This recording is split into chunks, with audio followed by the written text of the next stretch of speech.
Neandertal beyinleri bize çok benzer ama bizim nöronlarımızı daha gelişmiş yapan ne?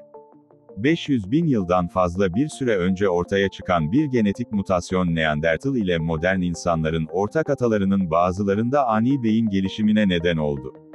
Science dergisinde yayınlanan bir çalışmaya göre bu mutasyon modern insanlardan önceki homininlerin beyin hücrelerinin sayısını büyük ölçüde artırdı ve onlara Neandertal kuzenlerine göre bilişsel bir üstünlük sağladı.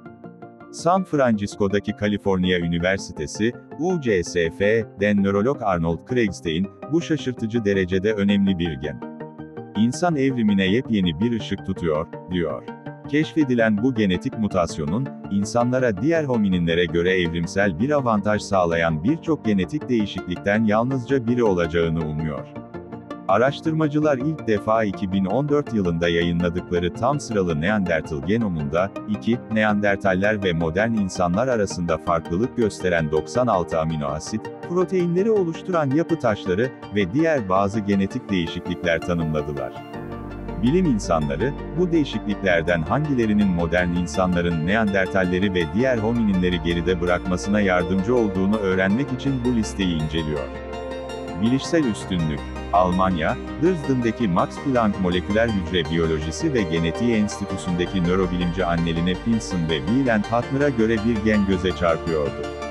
TKTL1 geni, fetüs beyninin ilk gelişimi sırasında üretilen bir proteini kodlar.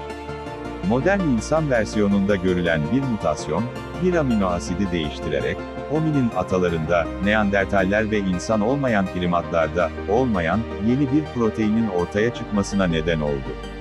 Araştırmacılar, bu proteinin, beyin geliştikçe nöron haline gelen nöral projenitör hücrelerin özellikle beynin bilişsel işlevle ilgili neokorteks bölgesinde çoğalmasından sorumlu olabileceğini öne sürdü. Böylece bu proteinin modern insanın bilişsel üstünlüğüne katkıda bulunabileceğini belirtti. Araştırmacılar, bu proteinin, beyin geliştikçe nöron haline gelen nöral projenitör hücrelerin özellikle beynin bilişsel işlevle ilgili neokorteks bölgesinde çoğalmasından sorumlu olabileceğini öne sürdü. Böylece bu proteinin modern insanın bilişsel üstünlüğüne katkıda bulunabileceğini belirtti. Beyin boyutu. Fosil kayıtları, insan ve Neandertal beyinlerinin kabaca aynı boyutta olduğunu gösteriyor, öyleyse modern insan neokortekslerinin ya daha yoğun olduğu ya da beynin daha büyük bir bölümünü kapladığı fikri öne çıkıyor. Hattner ve Pinson, bu kadar küçük bir genetik değişikliğin neokortikal gelişimi bu kadar büyük ölçüde etkileyebilmesine şaşırdıklarını, muazzam sonuçları olan tesadüfi bir mutasyon bu, sözleriyle dile getiriyor. San Diego'daki Kaliforniya Üniversitesi, UCSD'den nörobilimci Alison Moultrie ise daha şüpheci. Moultrie organoidlere dönüştürüldüğünde çeşitli hücre hatlarının farklı davrandığına dikkat çekiyor ve ancestral TKTL1 geninin daha fazla insan hücre hattında test edilmesi gerektiğini vurguluyor.